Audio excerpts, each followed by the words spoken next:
प्यारे दोस्तों, आज हम आपको एक सच्चा वाक्य और दिल दहला देने वाली कहानी सुनाएंगे कि जिसे सुनकर आपकी रोंगटे खड़े हो जाएंगे। एक नेक लड़की जो हाफिजे कुरान लड़की थी, लोगों के कपड़े सिलाई करके गुजर बसर करती थी। मगर मरने के बाद वह क्यों अजाब का शिकार हुई? उसकी कब्र का हाल जानकर हर कोई दंग रह गया, क्योंकि वह बहुत ही नेक लड़की थी। वो हमेशा पर्दे में रहा करती थी और कभी भी नमाज कज़ा नहीं होने देती थी।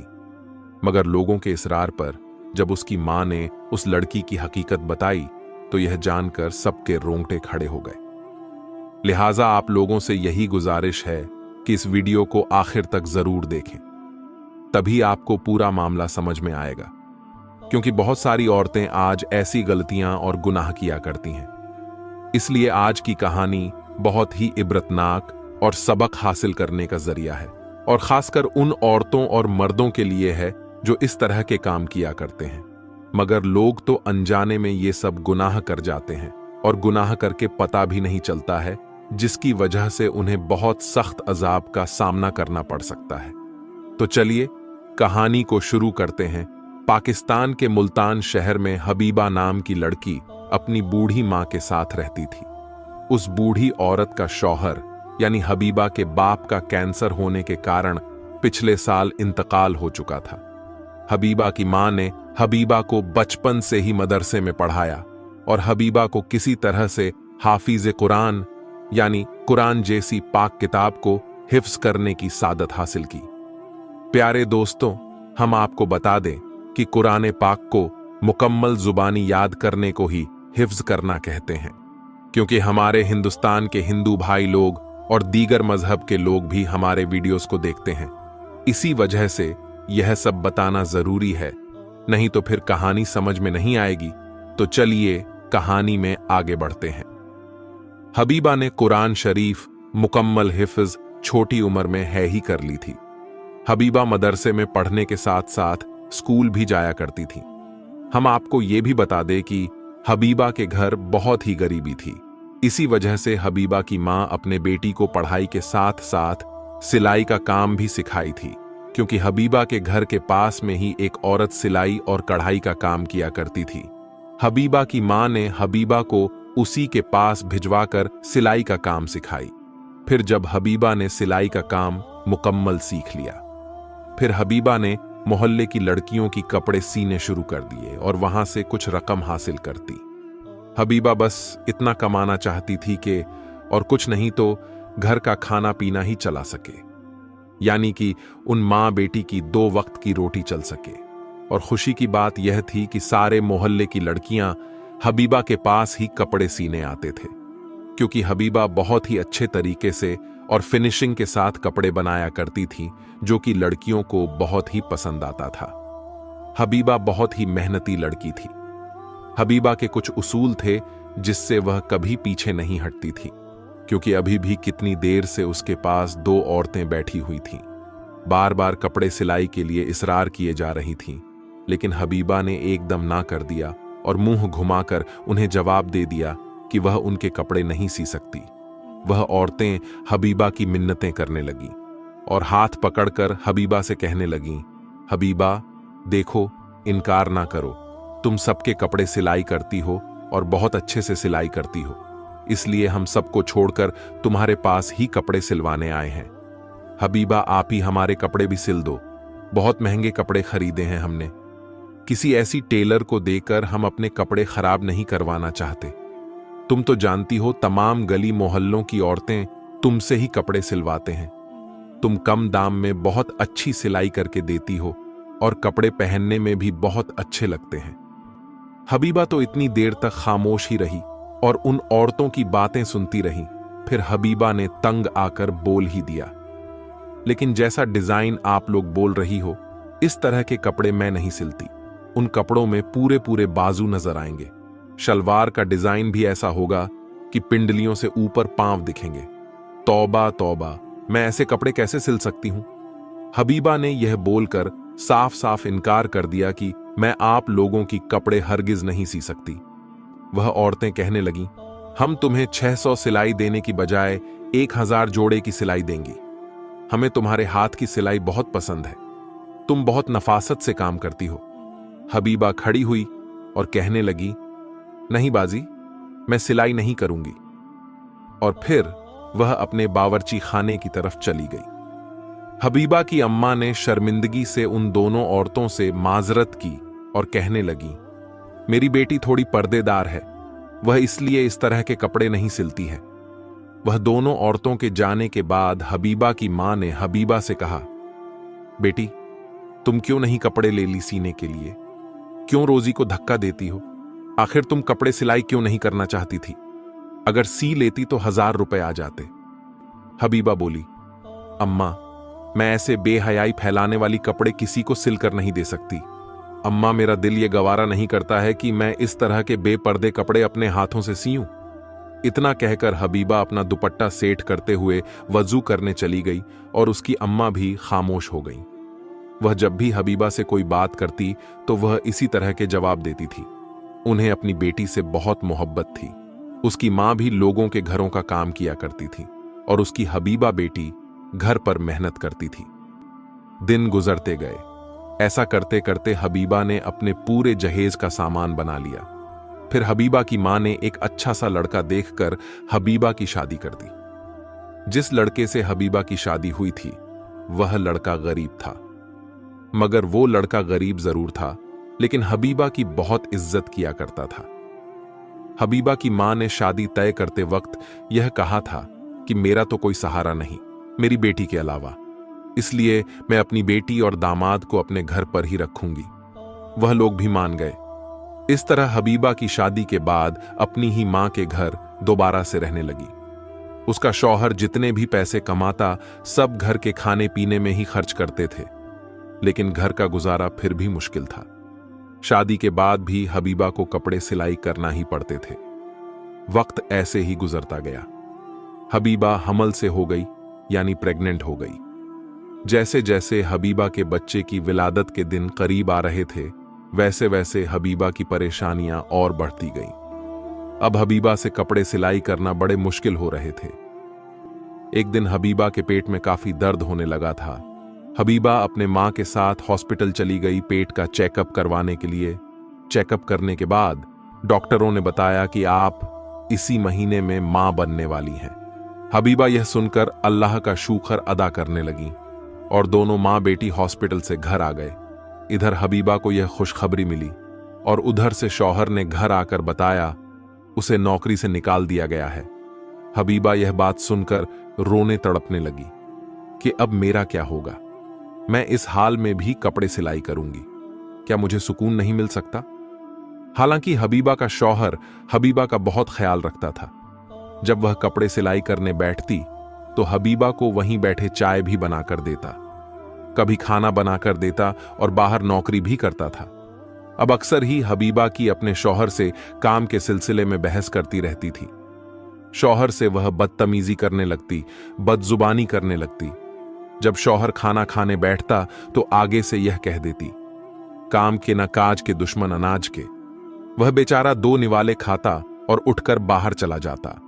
हालांकि वह भी रोज काम ढूंढने जाता था और यह तो अल्लाह की मर्जी थी कि उसको काम मिल ही नहीं रहा था। ऐसा करते करते आखिर वह दिन आ गया कि हबीबा के घर बेटी पैदा हुई। हबीबा का शौहर और हबीबा की मां बच्ची को देखकर बहुत खुश हुए। हबीबा का शौहर तो बच्ची की खुशी में घर घर में मिठाइयां बांट रहा था। इधर हबीबा के शौहर को बच्ची की खुशखबरी मिली और उधर हबीबा के शौहर का काम भी लग गया। जहां हबीबा के शौहर को काम मिला वह ठेकेदार बड़ा ही सख्त मिजाज का था।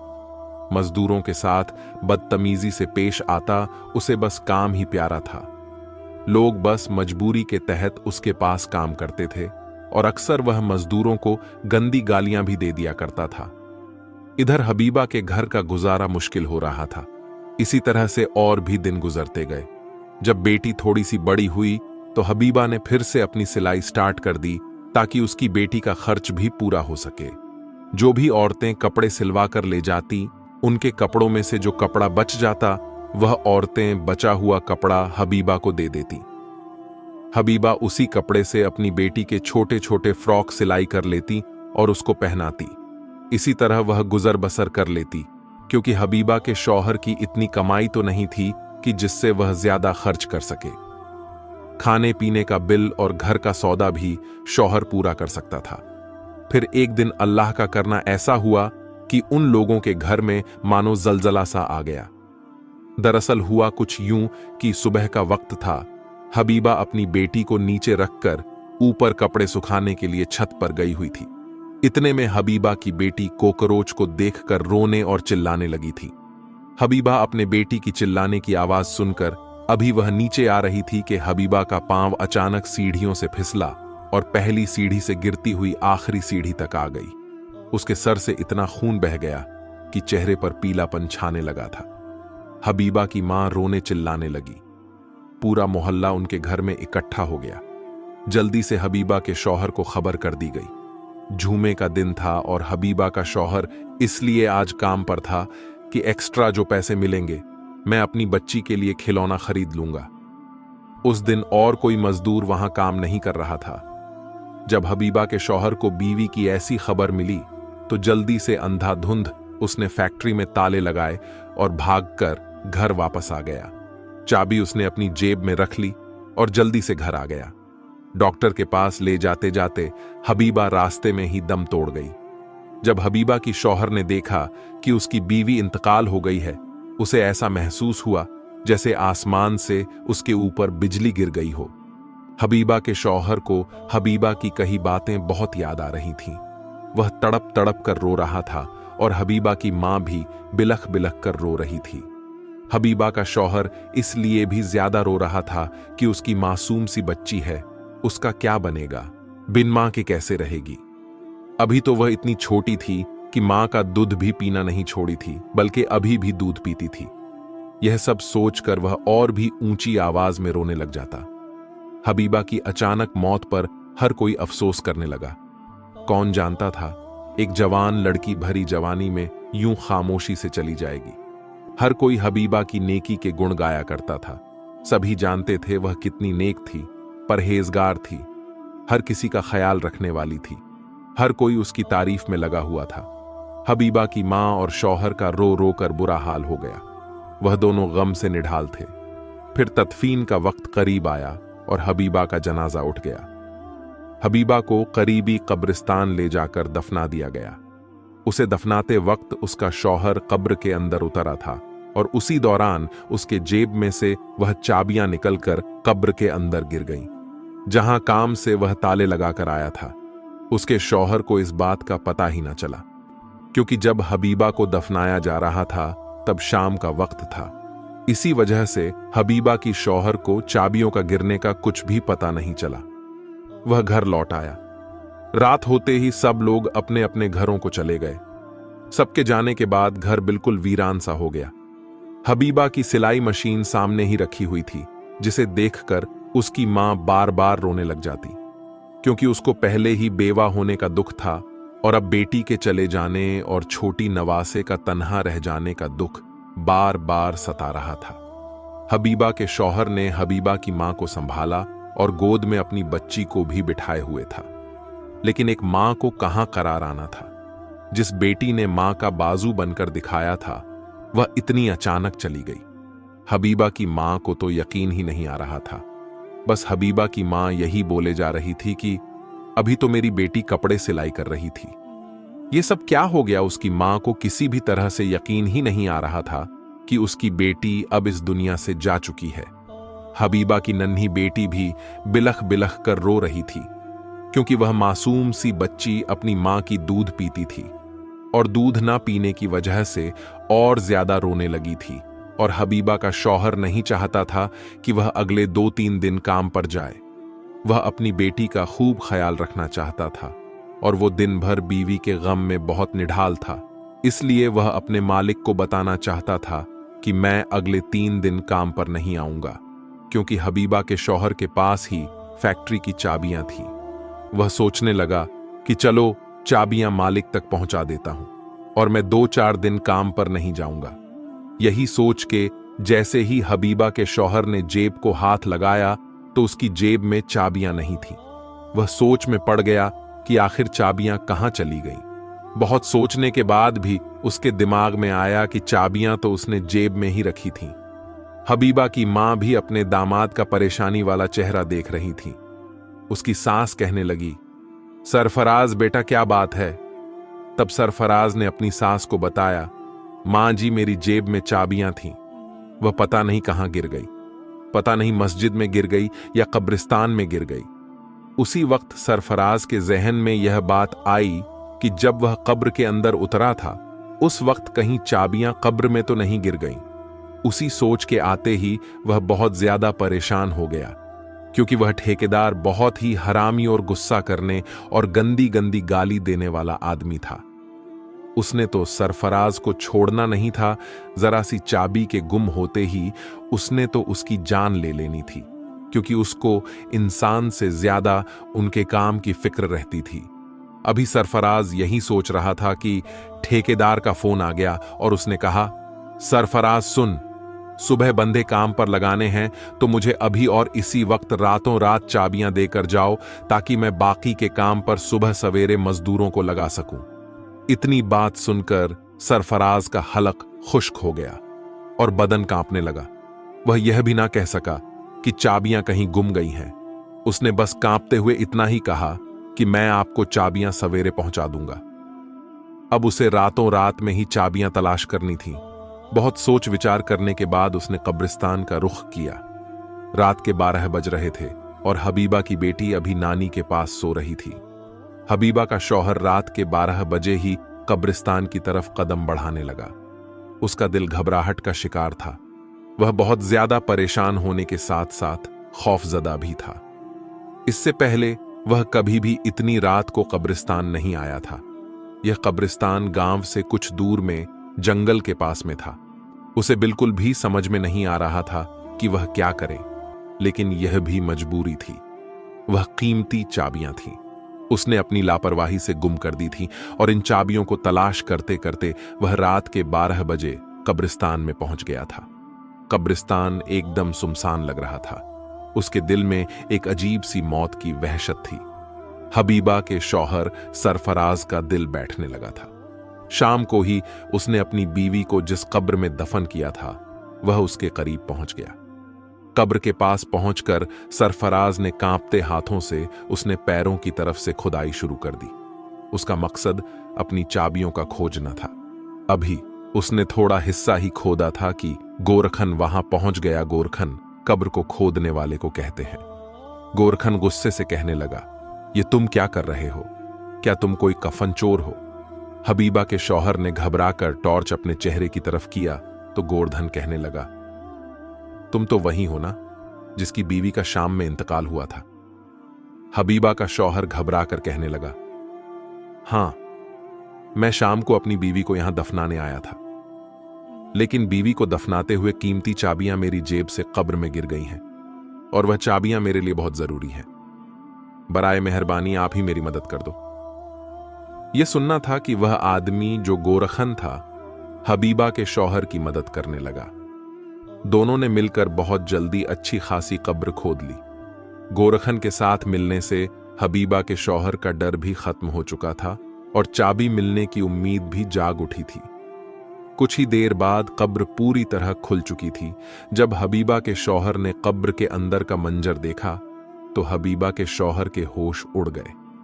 गोरखन ने दोबारा से जल्दी जल्दी कब्र में मट्टी डालना शुरू कर दी। उसके पसीने छूट रहे थे।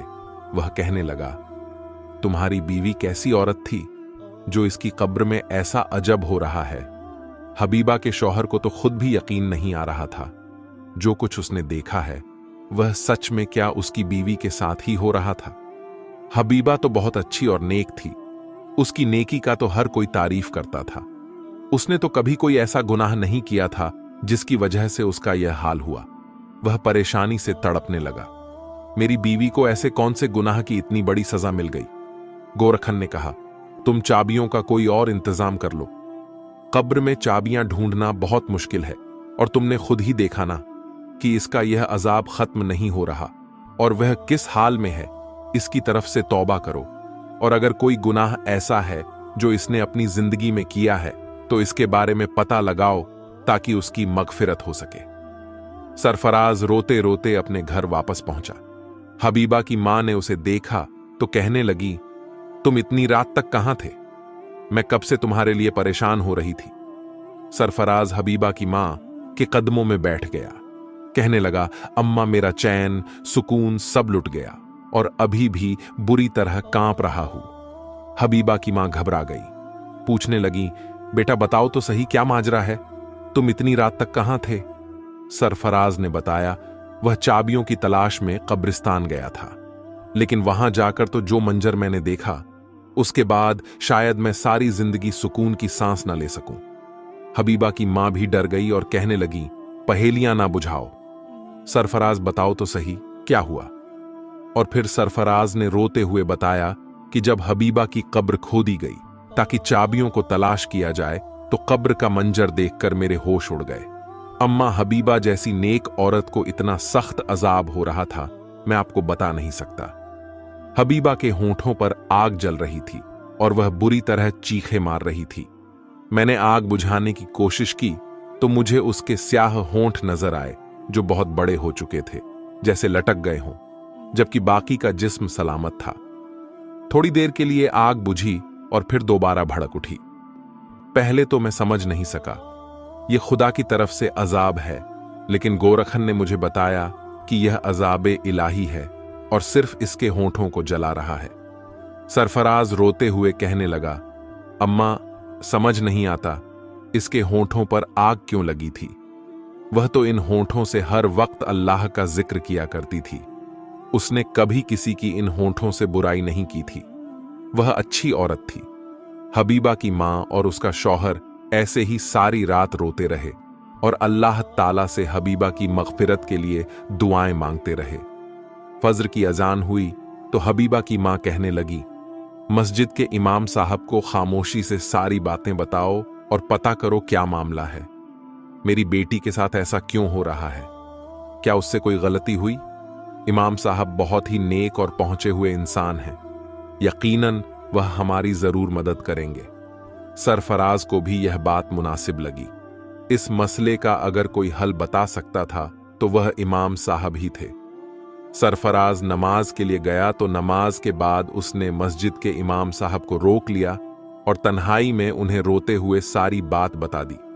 यह सुनकर इमाम साहब कहने लगे, मैं हबीबा की मां से मिलना चाहता हूं। सरफराज इमाम साहब को अपने घर ले आया और हबीबा की मां से उसकी मुलाकात करवा दी।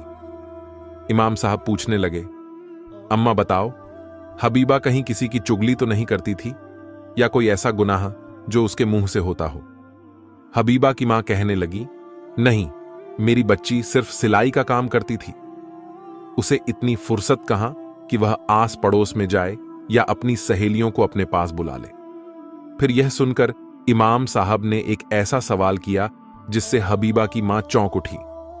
इमाम साहब ने कहा, क्या हबीबा किसी की अमानत को अपने पास रखती थी? यानी कोई बचा हुआ कपड़ा, कोई कपड़े पर लगने वाली लेस या धागा वगैरह? हबीबा की मां कहने लगी, हबीबा तो बचे हुए कपड़े और धागा वगैरह सब कुछ वापस लुटा देती थी और जो कपड़ा उसे चाहिए होता था वह पूछ कर लिया करती थी। इमाम साहब कहने लगे, सोच लो कि ऐसी गलती हो सकती है जिसकी वजह से उसके मुंह ही मुंह को अजाब हो रहा है, लेकिन फिर भी उसने जाने अनजाने में कोई ऐसा गुनाह तो जरूर किया है। अमानतों के मामले में हमें बहुत सख्त तौर पर सवाल जवाब का सामना होगा। मुझे लगता है यह अमानत का ही कोई मामला है, क्योंकि हबीबा बेटी की नेकी से तो मैं खुद वाकिफ हूं, क्योंकि इमाम साहब भी हबीबा को अच्छी तरह जानते थे। उन्हीं के पास तो हबीबा ने कुरान पाक को मुकम्मल सीखा था और हिफ्ज भी इमाम साहब के बीवी के पास ही किया था, क्योंकि इमाम साहब की बीवी भी आलिमा थी।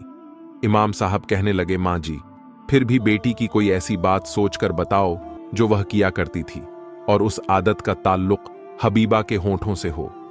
हबीबा की मां बहुत सोचकर कहने लगी, और उसकी उस आदत से मुझे बड़ी चिढ़ थी। वह कैंची की बजाय अपने मुंह से धागा तोड़ती थी और फिर धागे का जो जरा रेशा उसके मुंह में या होंठों पर रह जाता उसे दांतों में चुभ जाती। अक्सर ही मैंने उसका मुंह चलते हुए देखा था, लेकिन वह बार बार कैंची नहीं उठाती थी। मुंह से धागा खींचकर तोड़ दिया करती थी और फिर उसी धागे को मुंह से चबाकर थूक देती थी।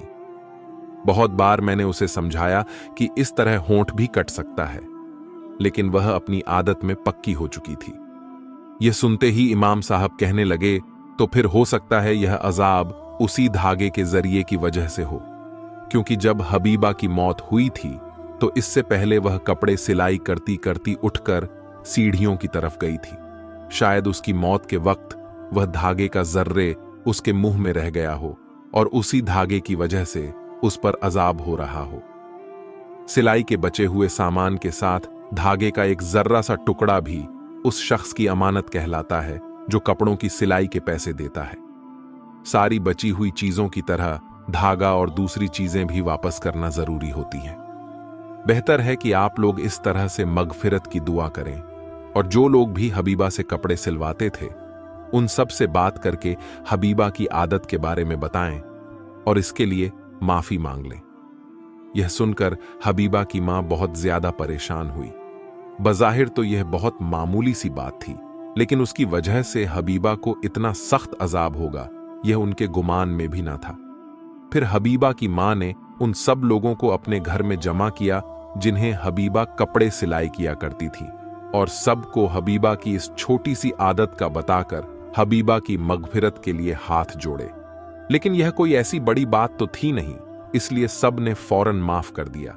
कुछ लोगों की नजर में यह तो गुनाह भी नहीं था, लेकिन जो बात इंसान के नजदीक मामूली सी होती है, अमल में वह अक्सर भारी होती है। यहां अब यह मामला अमानत का था, शायद इसलिए हबीबा की पकड़ हो गई थी। सब लोग हबीबा की अच्छी आदतों से वाकिफ थे, इसलिए हबीबा को माफ करके चले गए। उसी रात हबीबा की मां ने अपने दामाद से कहा, सरफराज, जल्दी से दोबारा चाबियों के लिए तुम उसकी कब्र लाजमी खोल दो और अंदर का मंजर देखकर बताओ क्या इस पर अजाब हट गया है। हबीबा की मां जानना चाहती थी कि उसके अजाब के पीछे असल वजह क्या थी। क्या वाकई एक जरा सा धागा उस पर अजाब की वजह बना था? उस रात सरफराज फिर गोरखन के पास गया और उन दोनों ने मिलकर कब्र खोदी तो देखा कि हबीबा की मैयत बिल्कुल ठीक थी। उसके पास से खुशबू आ रही थी, किसी किस्म का कोई अजाब बाकी ना था, और सरफराज की चाबियां भी उसी कब्र में थीं। सरफराज ने वह चाबियां वहां से उठाई और कब्र वापस से बंद कर दी और घर वापस आकर हबीबा की मां को सारा माजरा सुनाया। उन्होंने अल्लाह का शुक्र अदा किया, उनकी बेटी पर से अजाब इलाही हट गया। और फिर जब यह बात गांव वालों को पता चली तो हर कोई हैरान रह गया कि इस कदर नेक होकर औरत को एक अमानत की वजह से अजाब भुगतना पड़ा था। सारे गांव वालों ने तौबा की और फिर सब ने अपने मामलात को सुधारने की कोशिश की। उसी दिन के बाद गांव में हर कोई अमानत को लेकर बहुत चौकन्ना हो गया। किसी के पास किसी की जरा सी चीज होती तो उसे फौरन वापस लौटाया जाता। हबीबा तो चली गई थी, लेकिन जाते जाते अपनी मां और शौहर को उदास कर गई। वह हबीबा की बेटी और हबीबा का शौहर और मां तीनों उसे हर वक्त बार बार याद करते। हबीबा तो फूल थी जिसकी खुशबू चारों तरफ बिखरी हुई थी। उसके जाने के बावजूद भी लोग उसे बिल्कुल नहीं भूले थे। वह अपने अच्छे अखलाक और रवैये की वजह से सबके दिलों में आज भी जिंदा है। वह अब जन्नत के किसी आला मुकाम पर होगी। जो छोटा सा गुनाह उससे हुआ था उसकी सजा भुगत चुकी थी। कहने को तो यह सिर्फ मामूली सी बात है कि छोटा सा धागे का टुकड़ा मुंह से तोड़ने पर उसका रेशा मुंह में रह गया, जिसे हबीबा ने चबाकर थूक भी दिया था। लेकिन अक्सर सिलाई करने वाली औरतों के साथ यही मामला होता है। बहुत सी औरतों को मैंने खुद मुंह से धागा कतरते हुए देखा है, लेकिन क्या कभी किसी ने सोचा कि इसकी वजह से भी इंसान को अल्लाह के आगे जवाब देना होगा? यह जरा से धागे का रेशा भी अमानत का एक हिस्सा है और यह मामला कब्र तक जाएगा, और इस जरा सी लापरवाही की वजह से भी अल्लाह का अजाब होगा। इसलिए आज की यह वीडियो हर उस शख्स के नाम है जो अमानत में खयानत करते हैं। अगर आप भी ऐसी कोई गलती करते हैं तो खुदारा ऐसी कोई गलती ना करें। अमानत में खयानत ना करें। धागे से लेकर बटन तक हर चीज को वापस कर दिया करें। सिर्फ धागे बटन का ही नहीं, इस दुनिया में हर वह चीज में अमानत में खयानत ना करें। किसी भी छोटी से छोटी चीज में भी अमानत में खयानत ना करें, वरना आपने खुद सुन लिया कि अल्लाह का अजाब कितना सख्त है। छोटी से छोटी चीज पर भी अल्लाह की पकड़ होती है। प्यारे दोस्तों, हमें उम्मीद है कि आज की हमारी यह कहानी आप लोगों के लिए एक सबक है, और जो लोग अमानत में खयानात को हल्के में लेते हैं वह भी इस कहानी से बहुत बड़ा सबक हासिल करेंगे।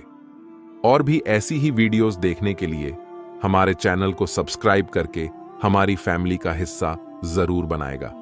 आखिर में अल्लाह पाक से यही दुआ है कि अल्लाह पाक हमें ऐसे वाकयात से सबक हासिल करने की तौफीक अता फरमाए। आमीन। इस वीडियो को एक लाइक भी जरूर कर दीजिएगा, क्योंकि लाइक करने से YouTube इस वीडियो को और भी लोगों तक पहुंचाता है, ताकि यह वाक्य सुनकर कोई अमानत में खयानत करता होगा तो वह सुधर जाए। और हां, इस वीडियो को शेयर भी कर दे।